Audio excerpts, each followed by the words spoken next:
Bueno, hermanos, hoy entramos al último tipo de sacrificio levítico y a la vez es el último de los sacrificios obligatorios. Damos gracias al Señor porque, por lo menos en lo personal, me ha edificado muchísimo.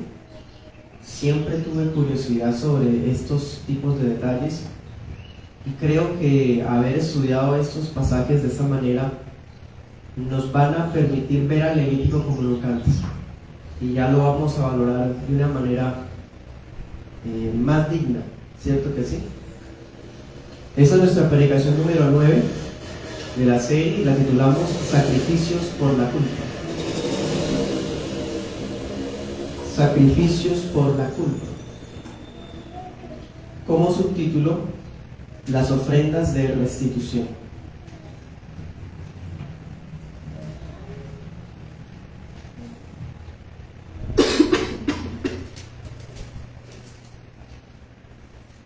Este es el tercer oráculo que aparece dentro del libro.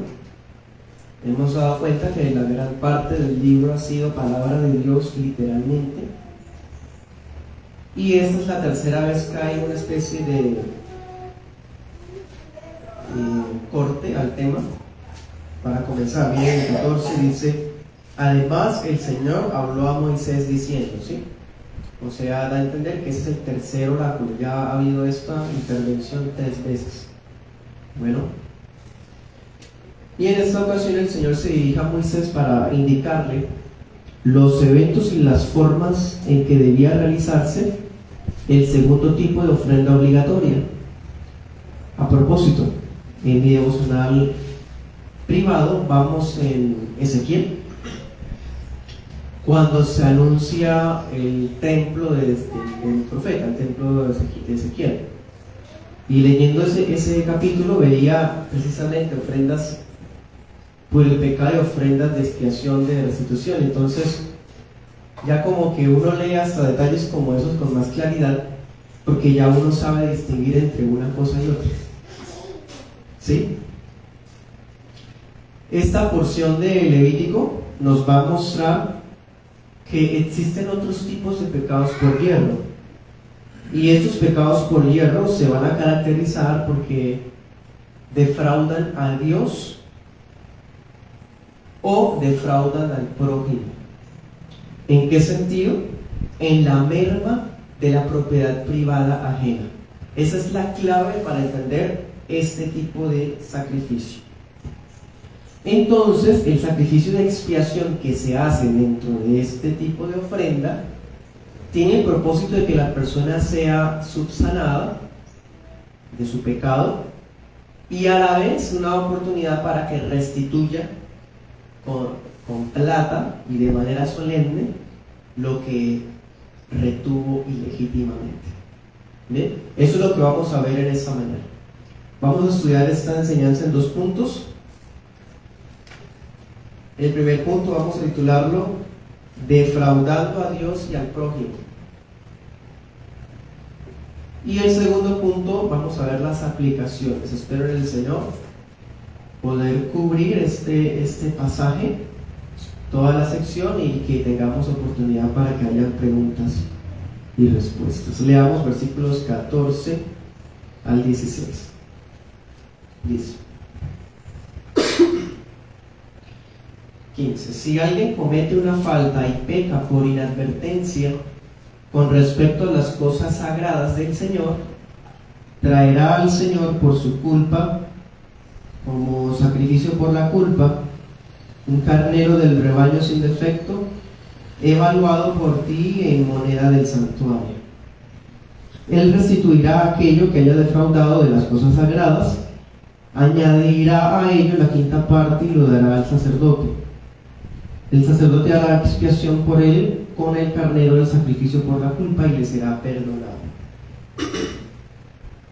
Ahora leamos también 6 al 7.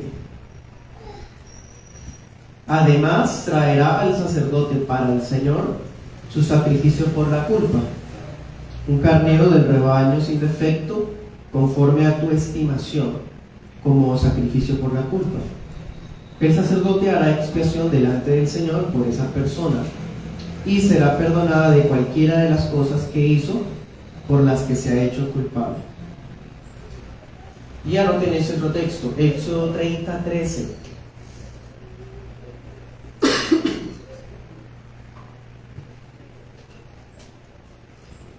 Bien, este tipo de sacrificio levítico vamos a distribuirlo en 3 partes.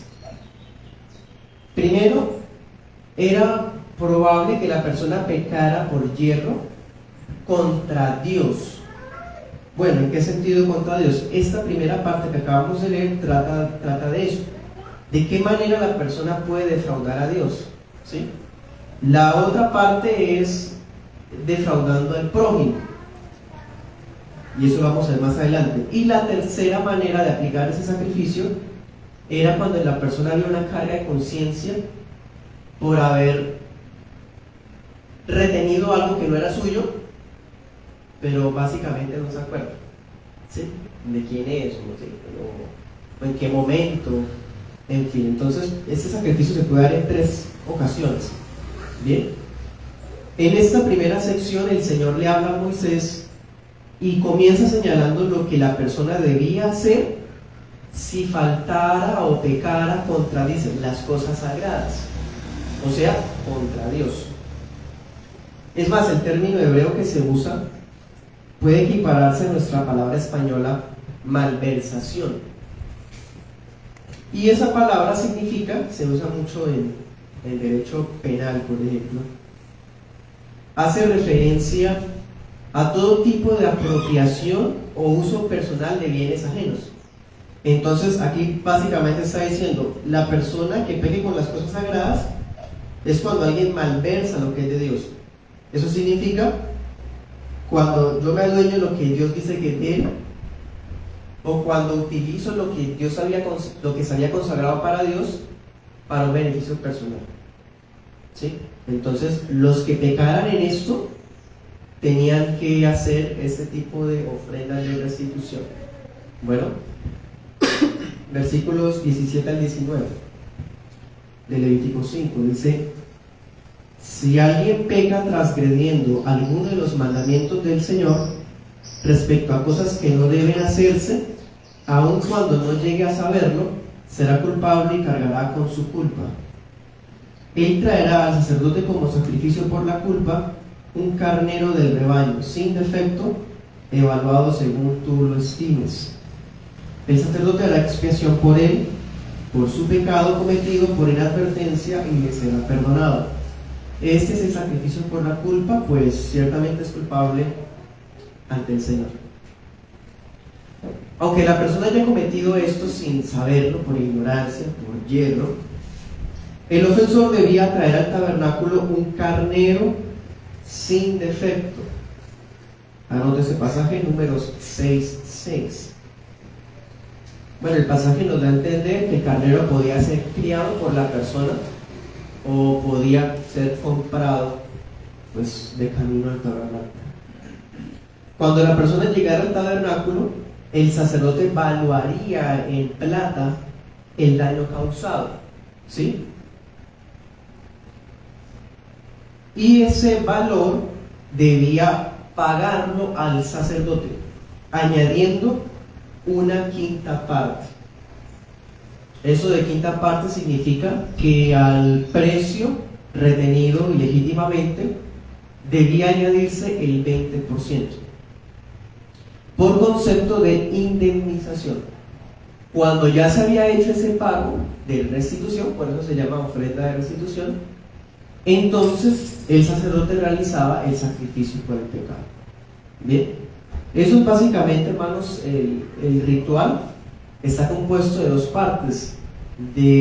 No solamente es el ritual del holocausto que hay que hacerse, el sacrificio expiatorio, sino que también debe intervenir un pago para resarcir lo que se retuvo. Leamos Levítico 7, del 1 al 8. Allá se especifica más, y se los voy a explicar de una vez. El ritual expiatorio era considerado cosa muy santa. Ya sabemos qué implica, ¿no? ¿Qué significa cuando dice que las cosas son santísimas o santas? Bueno, el animal debía degollarse como en los holocaustos, o sea, en la parte norte del atrio, ya eso ustedes lo saben. La sangre se rociaba alrededor del altar. La grasa, la cola, la grasa de los intestinos, los 2 riñones con su grasa, la grasa de los lomos, eso se debía echar sobre el altar como ofrenda encendida. Entonces estamos viendo elementos, ¿no?, del holocausto, de las ofrendas de paz, ¿sí?, tal como hemos visto anteriormente. Y detalles así distintivos es que de esta ofrenda el oferente no podía participar, solamente el sacerdote, siempre y cuando lo comiera en un lugar santo. Bien, y otro detalle es que el sacerdote se quedaba con la piel del animal. Bien, eso que les acabo de contar está en Levítico 7, del 1 al 8. Entonces, hermanos, ese es el ritual que se hacía cuando la persona defraudaba en algo que era de Dios. ¿Qué cosas santas podían retenerse ilegítimamente? Si el pasaje está diciéndonos que si alguien dañaba o robaba algo que era de Dios, ¿qué cosas son esas? Dice, el que pega contra Dios en sus cosas santas. ¿Cuáles cosas santas? Bueno, les voy a decir algunas. Los diezmos, Levítico 27:31. Comer de la comida sagrada inadvertidamente, Levítico 22:14. Entonces, por ejemplo, era una parte que era del sacerdote y la persona la apartó para él, pero lo hizo por ignorancia. Entonces estaba, ¿sí?, tomando algo que era de Dios. ¿Ven? También en las primicias, que no se trajeran, también, que no se consagrara el primogénito. ¿Se acuerdan que había que matar al primogénito del burro? Bueno, el que no cumpliera ese ritual. La propiedad consagrada, bueno, etcétera. Hay muchas maneras, ¿se dan cuenta? Cosas que Dios había declarado suyas o que la persona misma las había consagrado para Dios. Él no tenía derecho a tocarlas. Si a tocarlas me refiero a usarse de ellas. Si lo hacía, entonces era visto como defraudar lo que es de Dios. Bueno, listo, hermanos, entonces eso es lo que respecta a defraudar a Dios. Ahora la segunda causa por la cual se debía hacer este sacrificio, cuando se defraudaba al prójimo. ¿De qué manera puedo defraudar a mi prójimo? Bueno, leamos Levítico 6, del 1 al 3. Dice: el Señor habló a Moisés diciendo, cuando una persona peque y actúe con infidelidad contra el Señor, negando a su prójimo lo que éste le había encomendado o dejado en su poder, o si roba y extorsiona a su prójimo, o si hallando algo que se había perdido lo niega, o jura con engaño respecto a cualquier cosa en que la gente suele pecar, sucederá que habiendo pecado y siendo culpable deberá restituir aquello que robó o extorsionó, o el depósito que se le encomendó, o la cosa perdida que halló, o todo aquello sobre lo que haya jurado falsamente. Lo restituirá por entero y añadirá a ello la quinta parte. Todo eso lo pagará a quien se lo deba el día en que presente su sacrificio por la culpa. El Señor ahora menciona a Moisés algunos ejemplos de pecados de infracción contra otra persona. Y miren, los ejemplos son bastante prácticos, hermanos. A propósito, abro un paréntesis. Dense cuenta que el tema sigue siendo el mismo, pero lamentablemente nuestras Biblias tienen una distribución de versículos que no es tan apropiada. Esta parte debía haber ido en el capítulo 5. De hecho, la Biblia hebrea, esto está en el capítulo 5. La Biblia hebrea trae Levítico 5 del 20 al 26. Esta parte era eso. Pero pues, un poco desafortunado que se haya distribuido así. Igual el texto está intacto, me refiero a la distribución para efectos de comprensión, ¿no? Cierro paréntesis. ¿Cuáles son los ejemplos? Bueno, negarse a responder por lo que se había dejado a su cuidado. Alguien me pidió el favor de guardarle un animalito de su rebaño mientras la persona se iba de viaje, por ejemplo. O yo le dejo a fulano algo que es mío, que es valioso, y pues con tal de no dejarlo en mi casa solo, se lo dejo a él. Y resulta que la persona no lo cuida, lo daña, o lo pierde. Eso es precisamente defraudar al prójimo. Acuérdense que estos temas ya los vimos en el Código Civil, Éxodo 22, 12 y 14. Ahí se puede leer algunos ejemplos, ¿no? Y anote también Levítico 24, 21. Otra manera de defraudar era negar que había robado algo que sí había tomado ilegítimamente, como diciéndolo, yo no lo hice, pero sí lo hizo, estás escondiendo. Apropiarse de cosa ajena perdida. ¿Se acuerdan? Anoten este Deuteronomio 22 del 1 al 4, el caso del buey que se extraviaba. Por más de que fuera mi enemigo, yo debía tomarlo y esperar a que me lo pierda, y yo se lo daba a la persona que lo estaba buscando, ¿no? Entonces, aquí lo que quiere decir es, se perdió el animal y llegaron a buscarlo, y yo dije, no, aquí no ha pasado nada, por aquí no supimos, no, yo no me encontraba nada. Eso también es pecado, apropiarse de cosa ajena perdida, ¿sí? Por ejemplo, si vamos por la calle y a algún fulano se le cae su cartera y yo lo vi, es mi deber cristiano, de la moral de Dios, entregarle lo que es de esa persona. Y digamos que me lo encontré y no supe quién es. Bueno, pero hay unos documentos que permiten identificar a esa persona. Eso es de ella, y yo no tengo derecho ni siquiera a pedir una recompensa, porque es que no es mío, y a mí no me deben felicitar por hacer lo que Dios me ordena que haga. ¿Ven? Entonces no puedo aprovecharme o buscar o perseguir un beneficio porque encontré algo que ni siquiera era mío. Hermanos, eso es inmoral. Eso solamente lo hace el mundo. Anoten ese otro pasaje, Levítico 23, 4. Y peor aún, que una persona asegure bajo juramento que no encontró ni tiene la cosa ajena, cuando sí la tienes. Eso es bastante ruin. Pues bien, aquí el pasaje está implicando que por más bien que haya actuado la persona, el Espíritu Santo la reargulló. Y entonces siente la carga en su conciencia y va al tabernáculo, confiesa el pecado y restituye lo que hizo. ¿Ven? Ese es un detalle muy, muy especial que tiene el Levítico. Y otro detalle, usted lo habrá leído en el versículo 3, dice que esto aplica también para casos similares, porque eso no es lo único en lo que uno defrauda a la gente. Dice, en que suele pecar el hombre.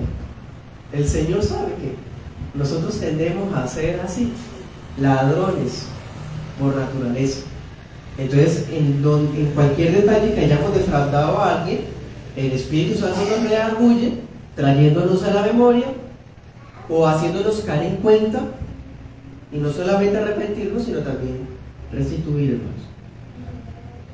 Algo importante, son apropiaciones ilegítimas de los bienes de otro, y aún así el texto dice prevaricación contra Jehová. Importante. Eso significa que hasta los bienes de las personas son protegidos por Dios. Dios respeta la propiedad privada, porque es un regalo de Dios, una bondad de Dios para la humanidad. Si yo abuso de lo que no es mío, sino que es de otro, estoy prevaricando contra el Señor. El mundo, el sistema mundanal y satánico, sataniza la propiedad privada. Dense cuenta, eso es anticristiano. No, Dios y Cristo respetan la propiedad privada, y es más, alientan a procedimientos dignos donde la persona no pierda lo que es suyo. ¿Ven? ¿Qué pasaría si esa persona no se redarguye? Eso ya lo vimos en la ley penal. Éxodo 22, 7 y 9. Si la persona no restituía y luego se descubría que había sido ladrona, entonces ¿qué ocurría? Un proceso judicial. Y en ese proceso no solamente debía cumplirse, o mejor dicho, no se iba a cumplir esto, porque pecó por soberbia, sino que tenía que cumplir la sentencia. ¿Cuál era la sentencia? Devolver lo robado y más el doble del valor. Bien. Levítico 19, 20 al 22 añade otro caso. Dice que cuando un hombre se acostara con una esclava que estaba comprometida con otra persona, eso también era defraudar al pueblo. Y podemos aplicar por analogía cuando el patrón no pagaba a tiempo el salario de su trabajador. Eso también se incluía en este defraude. Leamos Números 5:5.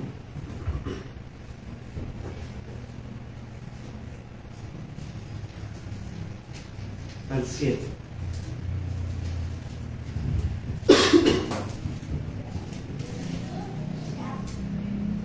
También el Señor habló a Moisés diciendo: di a los hijos de Israel que cuando un hombre o una mujer cometa cualquiera de los pecados con que los hombres ofenden al Señor, esa persona será culpable. Confesará el pecado que haya cometido y hará restitución completa por el daño que hizo. Sobre ello añadirá la quinta parte y lo dará a quien había hecho el daño.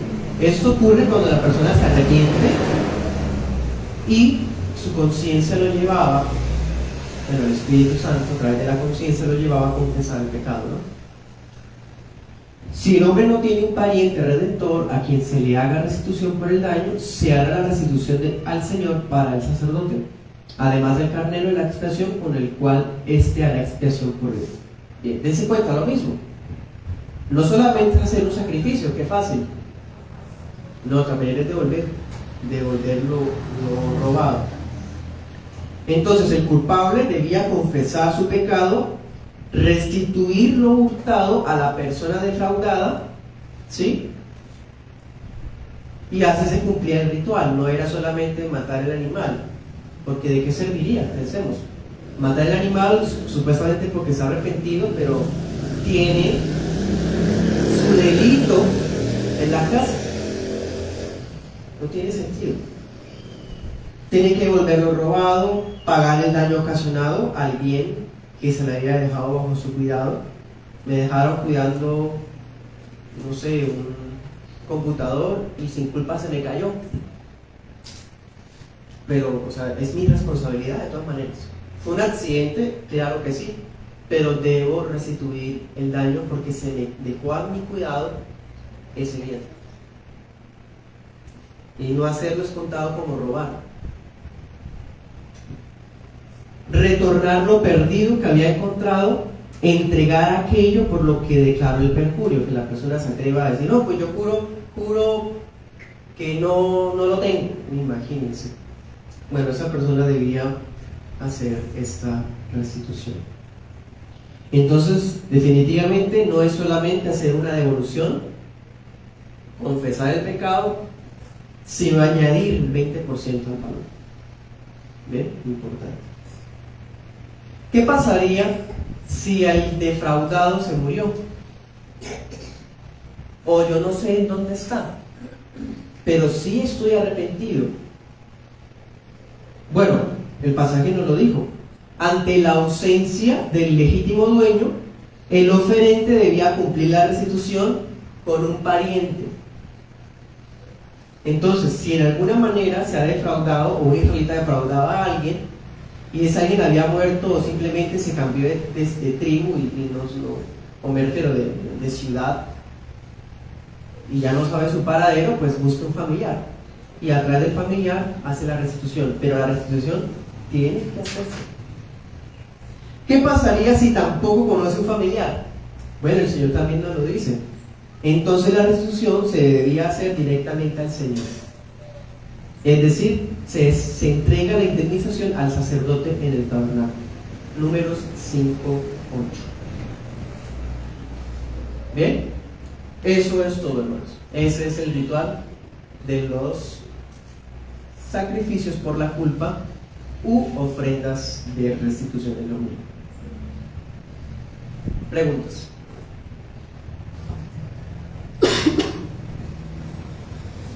Pastor, cuando habla de en Levítico 6:4, al final dice, o lo perdido que halló. Eso o sea, aplica en todo contexto. O sea, por ejemplo, yo lo tomé como que encontró algo que se le perdió a alguien, pero él sabía quién era. Pero si él encontró algo de alguien que no sabe quién fue. Claro, aplica para todos los casos. O sea, por decir algo, yo encontré algo que no hay manera de saber de quién es. Eso es lo que en derecho civil se llama una res nullibus, una cosa de nadie. Pero con el pasar de los días, alguien dice, ay, eso era mío. ¿Qué debo hacer? Ya sé de quién es. Ya no es una cosa de nadie. O sea, moralmente. Legalmente, la persona pues ya no tiene potestad en lo de la ley de los hombres aquí en Colombia. Pero moralmente, como cristiano, debo restituirla. Eso pasa, por ejemplo, se me ocurre cuando hay perritos de raza perdidos, o bueno, un perrito que se pierda con el cual la persona se encariña y alguien lo encuentra, también se encariña, lo cuida, en fin, y pasan los hasta años y se encuentran, ay, ese perrito es mío, y el perrito responde y hasta se acuerda. Entonces, él debe restituir, porque eso es bien de otro. ¿Ven? Entonces aplica para todo.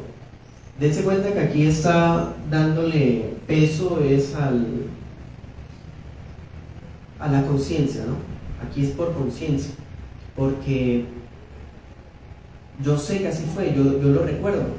Yo recuerdo que yo me encontré esto y ahora ya sé que esto es de la persona. Entonces, como ya tengo el conocimiento, ¿sí? Debo entonces actuar coherente con lo que ahora ya sé.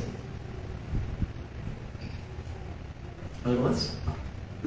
Pastor, no sé si tenga algo que ver el caso de Ananías y Zafiro, que se recuerda que ellos tenían sus propiedades y las vendieron para darlo para la obra de Dios, pero ellos retuvieron dinero de eso y cuando fueron a entregar pues fueron muertos.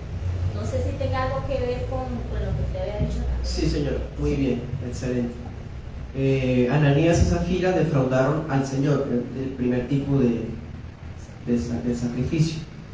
Uno se pregunta por qué el Señor fue pronto, o por qué aparentemente es tan radical, ¿no? ¿Cómo los trató? Sí. Bueno, parece ser que estas personas estaban aprovechando la ocasión para ganar fama, o sea, como autopromocionar lo bueno que eran, cuando realmente, o sea, mejor dicho, son varios pecados que estaban cometiendo ahí. No solamente estaban defraudando, robando, porque pues estaban comprometidos, seguramente implica que había un juramento, un voto, pero también había engaño, porque, o sea, querían ser como Bernabé, querían ser como los otros que sí habían sido sinceros, ¿sí? Y querían ganarse el aplauso de todos cuando realmente no eran personas que no lo hacían con generosidad. Pero sí, hermana, gracias. ¿Algo más? Al comienzo decía usted respecto a lo de, digamos, el paralelo que hay con Ezequiel. Ezequiel recibió una visión y exactamente todo lo que la ley que verdaderamente el Señor ha colocado en el sacerdote por el profeta para que eso sea restituido al regreso de Babilonia, al regreso de la cautividad, y se aplicó así, digamos, en el templo en el tiempo del Señor Jesús. No, señor. La profecía de Ezequiel es una profecía más bien de tipo espiritual. Contiene principios, contiene enseñanzas.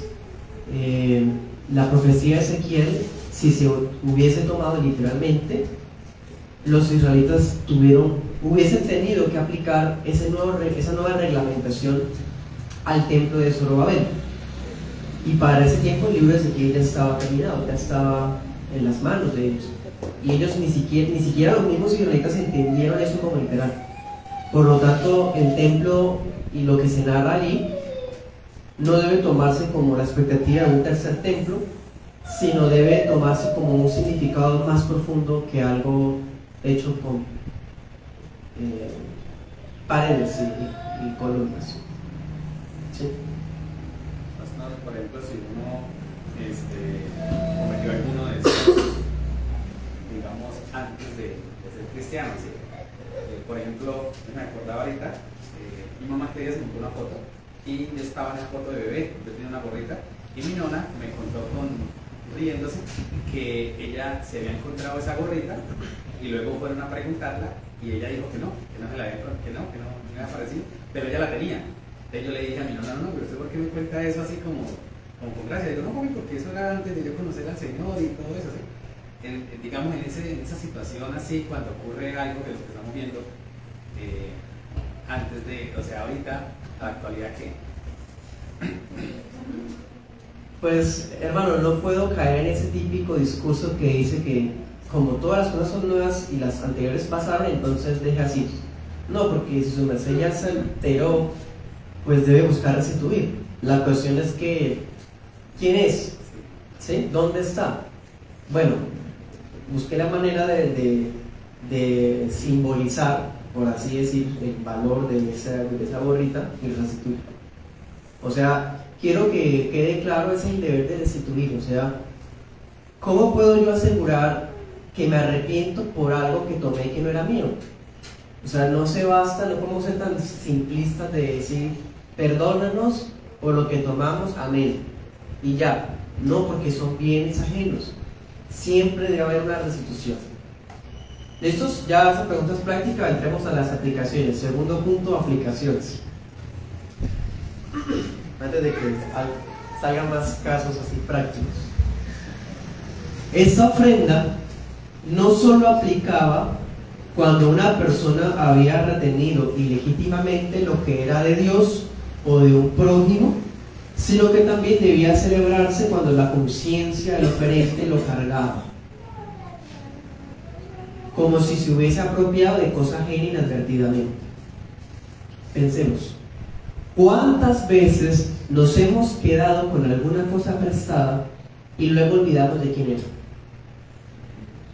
A todos nos ha pasado, hermanos. Libros, lápices, enseres de cocina, prendas de vestir y un gran etcétera. Bueno, la Biblia califica eso como un pecado por hierro. Pero delante de Dios, toda apropiación ilegítima que hagamos contra bienes ajenos es un delito contra el Señor. Entonces, eso nos enseña que el Señor protege los bienes de sus hijos y que de una u otra manera debemos buscar restituir lo que hemos tomado. ¿Sí? Es difícil establecer porque, bueno, yo hablo por mí, basado en mi propio caso. Me parece que los varones tendemos a ser muy despreocupados y olvidadizos en muchos aspectos, ¿no? Y creo que eso es uno de ellos. De pronto que a uno le preste algo a alguien y uno pues olvida ese detalle de quién era, pasa el tiempo y a uno se le pasa absolutamente, ¿sí? Partiendo de que pues es por buena fe. Y hay otros que nos pasa también que no nos gusta tener algo de alguien en la casa. O sea, no decimos en Colombia, me pica tener algo ajeno. O sea, no queremos tener nada que no sea nosotros o buscamos la forma de devolverlo cuanto antes. Yo creo que es lo mejor que deberíamos hacer para efectos de que no se nos olvide después de quién eran las cosas. Bueno, segunda aplicación. Lean Mateo 5:24. Y ese es uno de los detalles prácticos más bonitos que pude aprender en esta enseñanza cuando la elaboraba. Mateo 5:24, lean.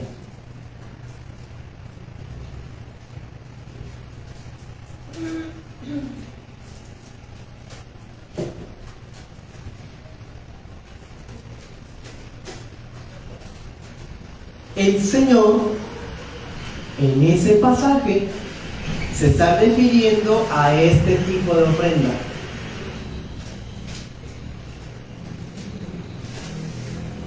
Bueno, claro, resulta que parece que los judíos habían llegado a prescindir de esa parte.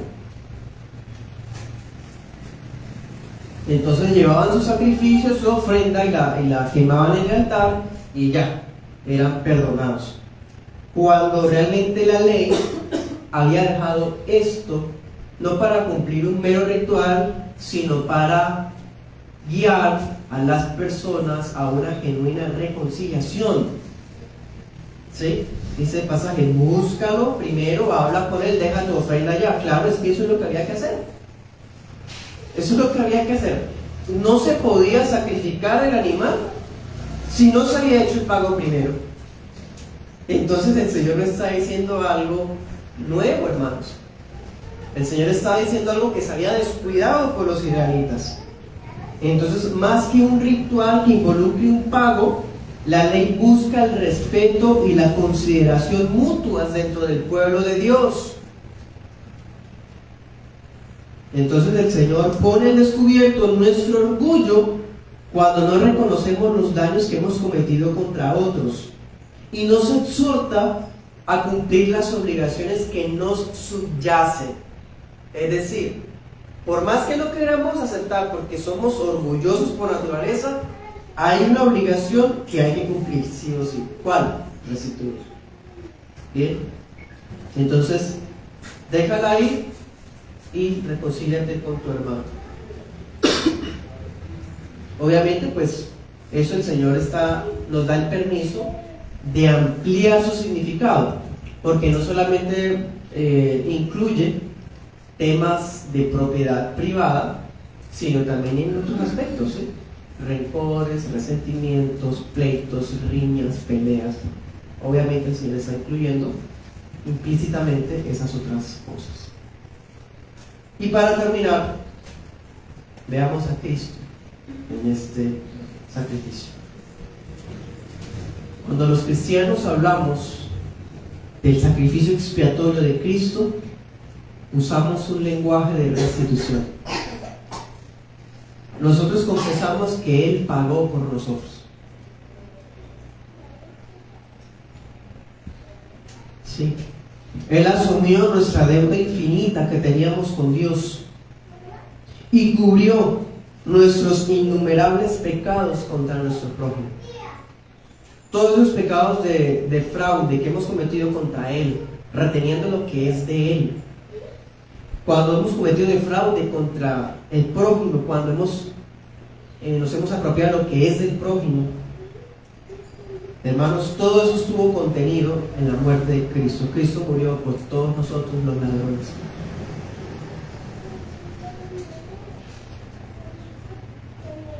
No obstante, en la medida de lo que podamos y recordemos, el Señor nos ayude para restituir en lo que pecamos. Amén. Lucas 19:8. ¿Se acuerdan de Zaqueo? Zaqueo dijo: Señor, si a alguien le he defraudado, lo devolveré tantas veces. Bueno, Zaqueo está aplicando la ley, porque es un hijo de Dios. O sea, la ley ya no nos aplica, eso ya hay que botarlo a la basura, el Levítico no sirve.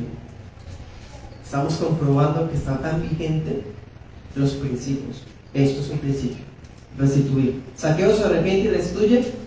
Usted y yo estamos arrepentidos, amén. Perdonados, Cristo murió por nosotros, amén. Ahora que sigue, restituir. Señor nos ayude y nos bendiga materialmente, para que cada vez que nos traiga a la memoria algo poder cubrirlo. Bueno, vamos a un receso, hermanos, y ahorita a las 10 comenzamos el culto de adoración.